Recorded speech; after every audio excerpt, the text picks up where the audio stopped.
கோவை மாவட்டம் பொள்ளாச்சியில் தேங்காய் விளைச்சல் குறைந்துள்ளதால் நடுத்தர தேங்காய் கிலோ 80 ரூபாய் வரை விற்பனை செய்யப்படுகிறது. தென்னை நகரம் என்று பெயரெடுத்த பொள்ளாச்சியில் விளையும் இளநீர் மற்றும் தேங்காய்க்கு வெளி மாநிலங்கள் மற்றும் வெளி மாவட்டங்களில் அதிக வரவேற்பு உள்ளது. இந்த நிலையில் வேர்வாடல் நோய் தாக்குதல், காண்டாமிருக வண்டு தாக்குதல், வெள்ளை ஈ தாக்குதல் ஆகியவற்றால் தென்னை விளைச்சல் முற்றிலும் குறைந்துள்ளது.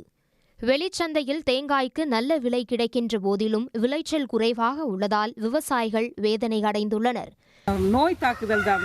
கேரளா வாடல் நோய் இங்கே அதிகமாக இருக்குது. பத்தாவதுக்கு இந்த கள்ளிப்பூச்சின்னு சொல்கிறாங்க. வெள்ளை கலரில் இந்த தாரெல்லாம் ஸ்ப்ரே பண்ணி விட்ட மாதிரி எல்லா தென்னை ஓலைகளையும் படிஞ்சிருக்கு. அதனாலையும் இதாக இருக்குது. பத்தாவதுக்கு வெயில் அதிகமாக இருக்குது.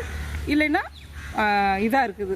போன வருஷம் தண்ணி பற்றாக்குறையாக இருந்தது. விலைக்கு வாங்கி ஊற்றி காப்பாற்றினா தென்னை மரத்தை. இந்த வருஷம் மழை பெஞ்சிருக்குது, ஓரளவுக்கு பரவாயில்லைங்கும் போது இந்த வாடல் நோயெல்லாம் வந்துருச்சு. பத்தாவதுக்கு இந்த பூனை, காட்டு பூனை, முள்ளம்பண்ணி இந்த தொல்லையெல்லாம் அதிகமாக இருக்குது. இதெல்லாம் ஒவ்வொரு காரணிகள் இதை பாதிக்கிறதுனால தான் இப்போ தேங்காயினுடைய விலை அதிகமானது. விளைச்சல் குறைவால் 4 வண்டிகளில் 2000 தேங்காய்கள் விற்பனை செய்யப்படும் இடத்தில் தற்போது 500க்கும் குறைவான தேங்காய்கள் விற்பனைக்கு அனுப்பப்படுகின்றன. தேங்காய் விளைச்சல் இல்லாததாலும் தேங்காயின் தேவை அதிகரித்து உள்ளதாலும் ஒரு டன் 60,000 ரூபாய் வரை விற்பனையாவதாக வியாபாரிகள் தெரிவித்துள்ளனர். தேங்காய் வரத்து இப்போ பொள்ளாச்சி வரத்து கம்மியாக இருக்கிறதுனால விலையாட்டமாக இருக்குது. இன்னும் 2 மாதங்களில் மறுபடியும் வரத்து வந்துன்னா இயல்பு நிலைக்கு வந்துடும் காய். இப்போ வரவு கம்மியாக இருக்கிறதுனால கொஞ்சம் விலை கூடுதலாக இருக்குங்க. இல்லை எனக்கு இங்கே விற்பனை 55 ரூபாய்க்கு விற்கிறாங்க. ஹோல்சேல் விற்பனை 54 ரூபா 55 ரூபாய்க்கு விற்றுட்டுருக்காங்க.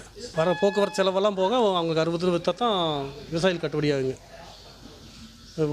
காட்டுக்குள்ளே போய் எடுக்கும்போது நம்ம இன்னமும் கம்மியாக ஒரு 52 ரூபா 50 ரூபாய் கண்டிஷன் எடுக்கலாங்க. வெள்ளை தாக்குதலிலிருந்து தென்னை மரங்களை காப்பாற்ற ட்ரோன் மூலம் அனைத்து நிலங்களுக்கும் ஒரே விதமான மருந்து தெளிக்க நடவடிக்கை எடுக்க வேண்டும் என விவசாயிகள் கோரிக்கை விடுத்துள்ளனர். தேங்காய் விளைச்சல் அதிகரிக்கும் பட்சத்தில் விலை குறைய வாய்ப்புள்ளதாக வியாபாரிகள் தெரிவித்துள்ளனர். உடனுக்குடன் செய்திகளை தெரிந்து கொள்ள சன் நியூஸ் பெல் ஐகானை கிளிக் பண்ணுங்க.